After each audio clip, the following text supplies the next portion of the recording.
Having trouble to equalize. Sorry. Oh my gosh. If you're listening to this on the podcast, because this is a podcast, there is a video and I was wearing a scuba mask and I was just being silly. So yes, are you having trouble to equalize? And I'm going to go through different levels, different ways of working this out with coaching. Hey there, and welcome back to another episode of The Rising Tide with Tara Barot. Hey, the rising tide in the water. We're going underwater today. Right. So disclaimer, I have not yet tried this. This comes from a conversation I had with a freediver who was talking to me about her problem of equalizing. And if you ever free dove or snorkeled, this might be something you have heard of, or you might have issues with yourself. That at a certain distance, your ears just won't equalize anymore. So equalizing means when you're going underwater, for those who don't know, you have the external pressure that's pushing onto, and the internal pressure of your body isn't equal to the one outside. And in order for your ears not to pop and hurt, you need to equalize. So there's different ways of being able to equalize, either with your Valsalva, Franzel, and there's another technique, I don't know all of them. I am a freediver, but yeah, I don't know all the names of the things. So my background is both in coaching. So if you've been following me for a little while, I'm a coach and I coach on all types of topics. And this was a curiosity of mine upon the conversation where we were talking. I was like, oh, it'd be interesting to see, and I had my realization afterwards, my own realization, which not really realization, but it would be interesting to see how coaching can shift physical behavior in the real life. Because a lot of the coaching that I've done so far is on the internal self, so shifting the internal work so that I take action very smoothly. But this is actually to shift physical performance. And then my realization was like, oh, but sports coaches already do that and have been doing this for many, many years. Duh.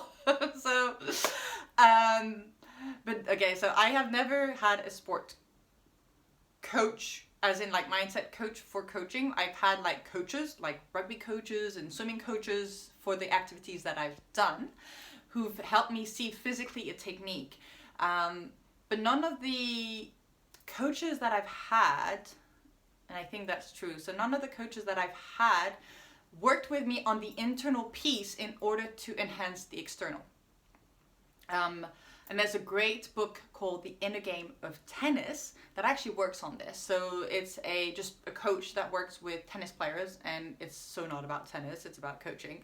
And he doesn't have any tennis experience at all to start with, but he coaches tennis players to change their game. And they change their game and they play way better. And so I'm going to go through the steps of the different levels of coaching that I've learned over the last year to apply to being able to equalize and removing the problem of equalization. Okay, so I haven't tested this with somebody else. I have shared this with one person who's going to test it out. If you see this video and you test any of what I'm going to be sharing out and it works, do share your feedback with me. I would love to hear. I'm a fish in water. I've always been a fish in water, and I'm able to equalize my ears without air. So I can just do that, and the muscles around the ears relax, and then it just, it equalizes. And apparently very few people can do that, but I also question that because we're all mammals, we have the capacity. It's just that our brains have gone overriding all of our automatic reflex, like the mammalian reflex and reptilian reflex that are in us, but our brain overrides everything and controls everything. And so if we believe that we're blocked, even though we have the innate capacity of doing so. If our brain blocks it, we're blocked. And that's where blocks come in. And that's why working on the internal thing, removing them, is so fascinating, and I love it.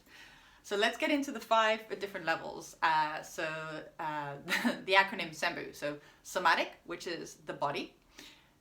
Emotional, which is the emotional link to an experience. Mental, that's the mindset. The behavior, your actions, your way of being. And then the unconscious. And what happens when you free dive, and I'm going to take this specific example. So when you free dive,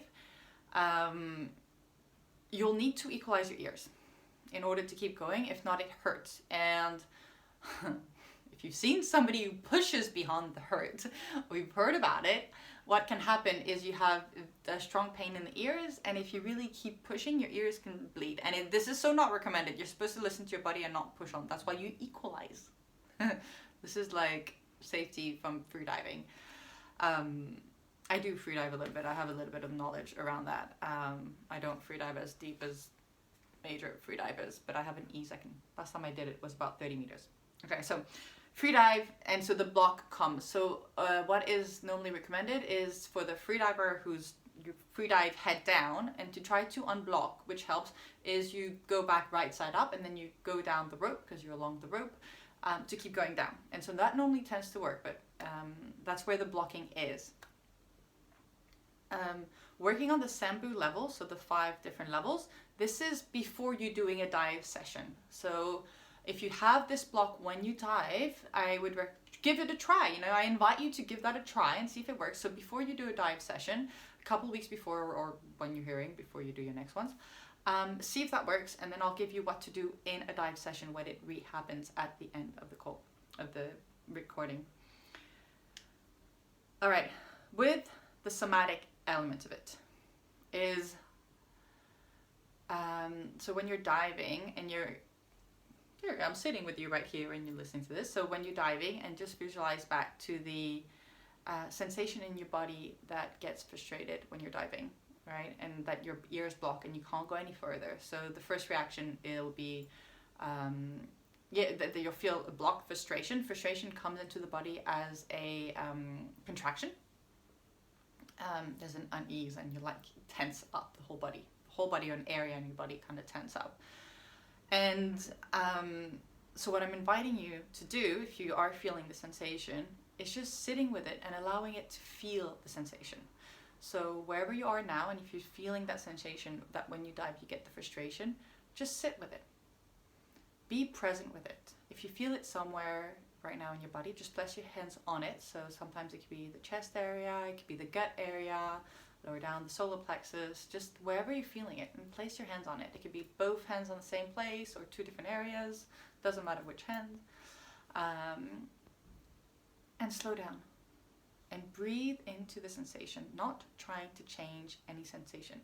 Just a disclaimer, if you do have big T trauma and you haven't dealt with it and you haven't worked with it and it's not healed, I don't recommend you doing somatic work, because anything in the body can trigger old trauma out. So if you don't have any big T trauma, which big T trauma would be a trauma that when you go back into it, you're paralyzed, you're no longer functioning as a normal physical human being. Yeah, so don't do that if you've got big T trauma. If you don't, go ahead. But listen to your body. Always listen to your body and what it's capable of. So slow down, place your hands where you're feeling the tension, and just breathe into it. Take a deep breath in and allowing that sensation to be here with you. You're not looking to change the sensation. You're not looking to remove the sensation, and you're not fighting. There's no resisting the sensation. And what you could do is you can even talk with it and saying like, hey there, welcome, coming in. Take as much space as you want and need. I welcome you into my body. Just allow it to be there and keep breathing into it. And if it feels comfortable, you can take a little bit deeper breath into the sensation. And allow yourself to be with that sensation for a few minutes, and even like 5 minutes. And just be there present. Keep breathing into it. And what happens when you're with the sensation like this into your body, it starts to dissipate and lighten up.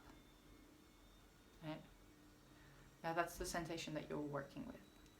Right? And so that's on the somatic level. It's allowing what comes up in the body to be felt, present, and allowed to be there with full acceptance without trying to change it.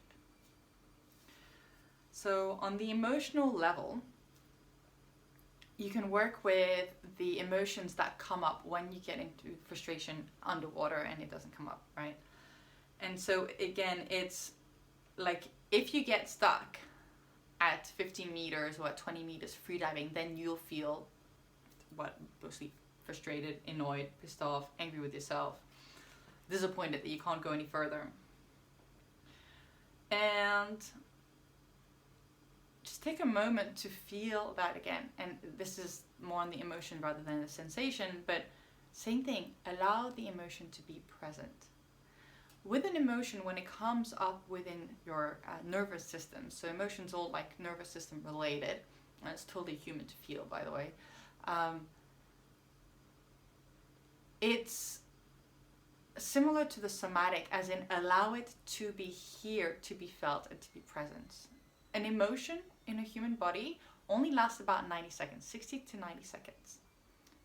If you look at kids when they grow up, right, you have that picture of the kid that's like running with an ice cream and it's so happy on an ice cream, and then suddenly the ice cream falls down. The kid looks at the ice cream, screams, so sad that the ice cream is on the floor, you know, and like super sad. And then, you know, like 1 minute later, we'll have forgotten the ice cream and moved on to something else and just be totally okay with whatever is and completely forgotten the ice cream, right?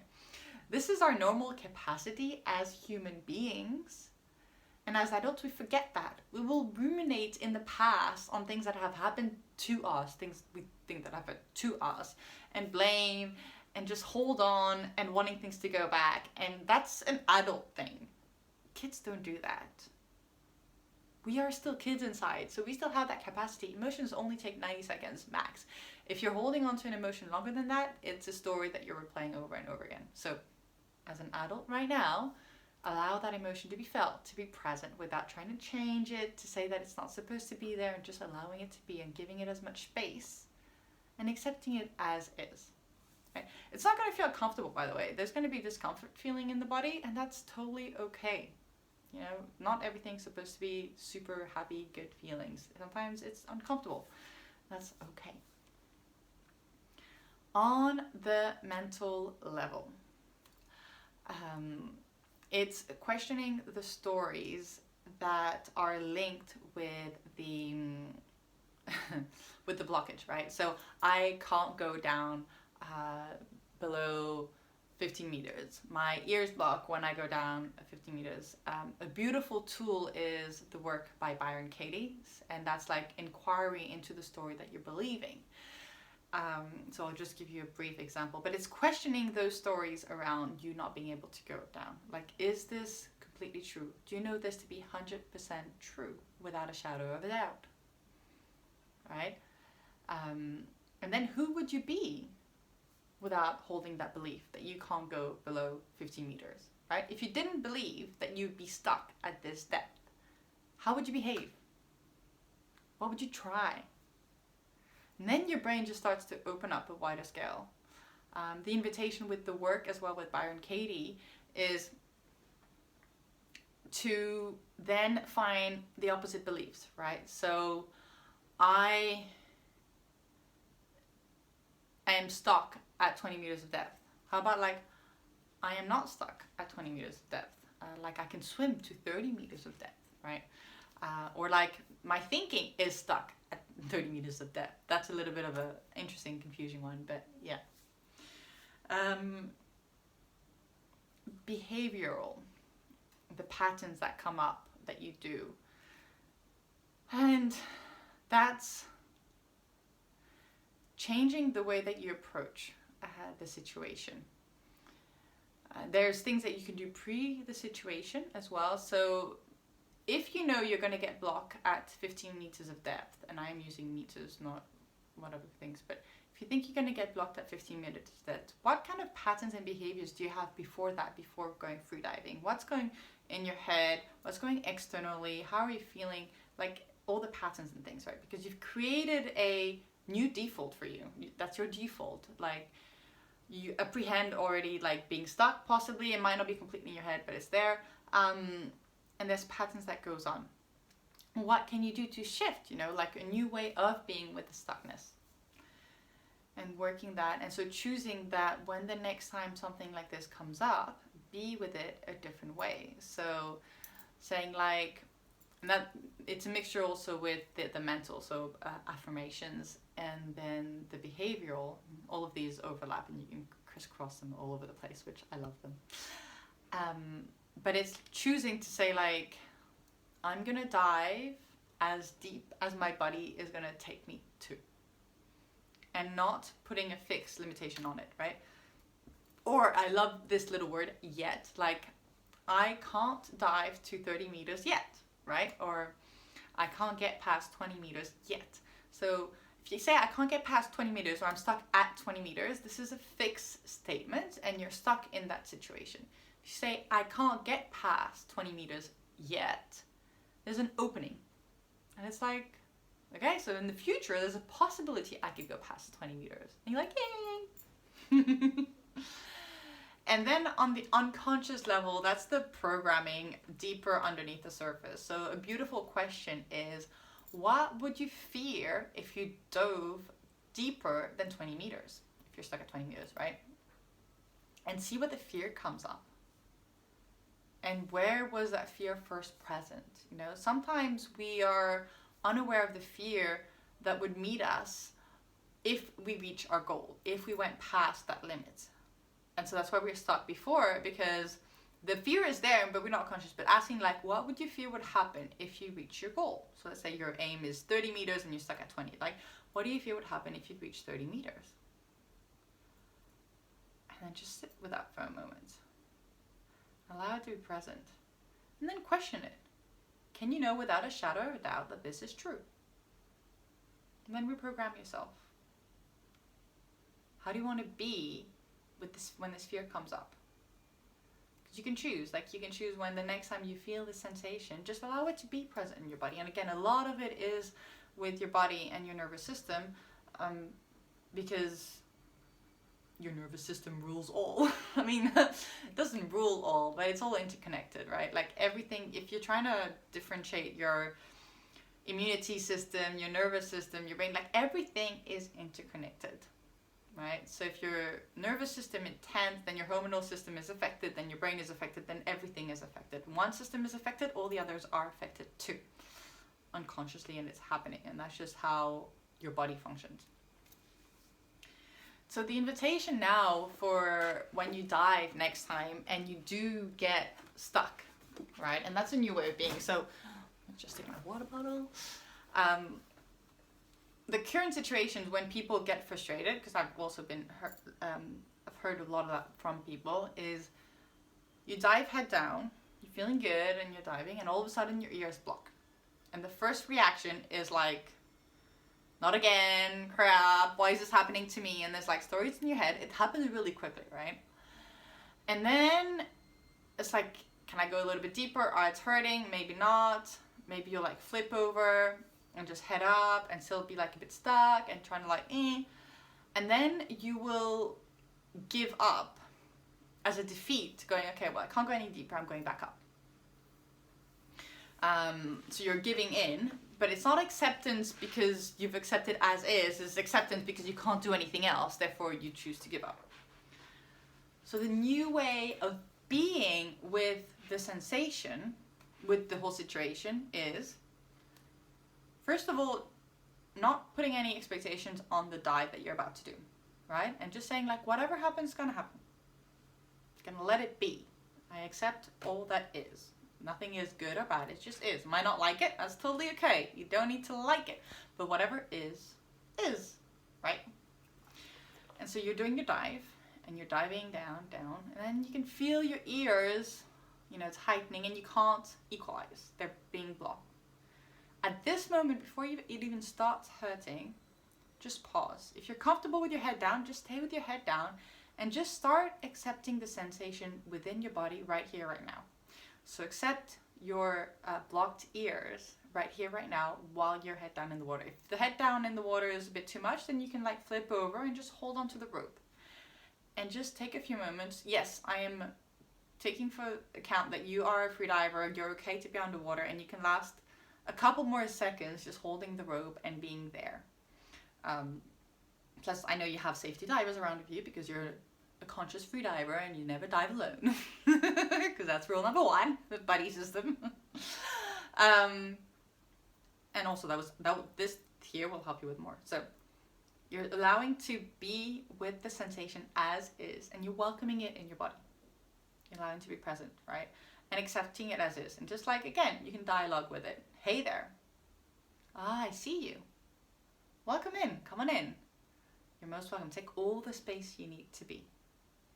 Just put your attention on that sensation. So whether if it's, in the jawline that's feeling tight, or just underneath your neck, just like put your attention, because I'm aware that you're underwater, you've got a mask and everything else. Just put your mental attention on the physical space that's being tight. And allow yourself to be with that sensation without trying to change it, and just accepting it as is. And being kind with yourself. And then once you've allowed it to be a couple of seconds, and if you do feel the urge to come up, then you can do that as well. But I would invite you to stay calm throughout this process. And I know you have a capacity to stay underwater, and we're talking about like shallower depth, right? 15-20 meters. If you try this deeper, then you have a capacity to stay longer under the water. Great. But yeah, be with the sensation. And then when you've been with the sensation for a couple of seconds, or a few more seconds if you can stay a bit longer, then start going back up after having fully accepted the sensation as is. So you're choosing to accept and be with it, and you're going back up, and it's a win. So it's not as a defeat, but you've done this exercise where you've allowed it to be there, accepted it, and go back up. And then from then on, and that's where I'm curious actually to hear how it would function, is to do the dive again without any expectation, and just to see how it goes and see how you feel and what happens with the sensation. And I'd invite you to do that 2-3 times to just see how you are with the sensation, and how the more you do this, how the sensation is every single time you dive with it. And I'd be curious to know what happens afterwards, because that's where I haven't tested it. And just to add to how the mental affects the freediving, and it's not just about equalizing, but it's anything like the depth. It was on my early on stage of my freediving journey, where my max was about 15 meters, 18 meters max at the time. And we were out on a freediving retreat in the most beautiful place. And the first day of the retreat, I was diving, and I could not go deeper than 7-10 meters. And I'd gone to 18 meters already, right? So I was only doing less than half what I'd already done. And I was frustrated, and this was before I started the whole coaching thing, and way before this year. But yeah, I was so frustrated with myself, and I knew I had the capacity to go deeper, right? And even my partner at the time, and one of the teachers as well, who I'd freedive with, knew I had, the instructors, knew I had the capacity to go deeper, and they weren't understanding why I was blocking. I didn't try to push it. I was like, this is just what it is. There's something going on. Just let it go. Just like, I wasn't so hung on it. And the next day, we go freediving, and I think one of my first dive, it was like 18 meters straight away. And the head instructor who was there was just looking at us like, what just happened? Like, how did she go like from 7 to 18? Like, she had a block. It's like, yeah. And that's how blocks have nothing to do with your capacity, your competence, or your skills. Blocks are completely mental, and mental or internal on it, like the different levels that I've shared with you. And for some reason I had one. So I can't explain to you how I got past that one there and then, because I don't. I was kind to myself. I didn't try to push myself, and I was just like, tomorrow's gonna be a new day. I also have this attitude with anything that I do, that I'm just going to give it a try and see how it goes. I don't tell myself that I can't do this, that it's not going to work, that I don't have the capacity. I just go in and just like, yeah, let's give it a try. Which it has helped me greatly over many, many years. So yeah, that's like a wrap up of the So I'm just going to do a recap of all of it. So the Sambu and you can choose which of the 5. You don't need to do all the 5, but you can crisscross with the different things that I've shared. So on the somatic level, it's wherever the sensation you're feeling of the block, and just being with that sensation, breathing into the contraction in your body and staying present with it. On the emotional side is what emotions are happening when you're being, like I said, most of it likely is going to be frustration, but if there's another sensation when the block happens, what is that emotion? And B, again, allowing that emotion to be. And also the fear that comes with the emotions, pay attention to where that sensation, the fear comes into the body, and be with that. And again, an emotion only lasts between 60 to 90 seconds within the body when you're not telling a story about yourself, right? But the emotion itself is just 60 to 90 seconds. On the mental level is shifting your perspective to it. So it's like, I can't dive deeper than 20 meters. Like, question that. Is this absolutely true? Can you know without a shadow of a doubt that this is true? And who would you be if you didn't believe that thought, right? And changing to a new affirmation. Like, I can't dive beyond 20 meters yet. On a behavioral level is what behaviors do pre-session that you're blocking, right? And you can also, I really like that tool as well, is like somebody who can, what behavior would somebody have that could dive to 50 meters? And like list those behaviors and then embody those behaviors. So for example, that person would just give it a go without even thinking twice whether they can or cannot do it. Well, then do that, you know? And on the unconscious level, you can ask yourself this question. What would you fear would happen if you dove to, and say your goal like 30 meters when you're blocking at 20, right? Or even, what would you fear would happen if you dove to 50 meters when you can only dive at 30, right? And be with that. And then during a dive, so these 5 things are to do pre-sessions or in between sessions, diving sessions. And during a dive, when that block comes up, instead of being frustrated straight away and resisting it and trying to change it, just when you feel it, straight away when you feel it, recognize that it's there, allow it to be there, pause in the water, yes you can do it, be with it. And then, once it's integrated into your body, go back up. Don't push, just go back up. And then try another dive afterwards. Right, so this is a wrap up of this episode. And this is just the coaching applied to the physical aspect. I'm sharing this as when I was having this conversation with a friend, I just felt so alive. I was like, I never thought of doing this. And people ask me like what type of coaching I do. And I do any type of coaching. Like any blocks you have with anything in your life, I can work with, right? And I haven't thought about it with freediving before. I am a physical person, done many sports, and I've never had a limitation on physical activities just because of the mindset I've had. But yeah, it was just a curiosity. Something light up and I was like, I want to share this too. And so this is a combination of freediving and coaching. So all that being said, if you've enjoyed this episode, do share it with like your friends and people, or freediver people, you know? And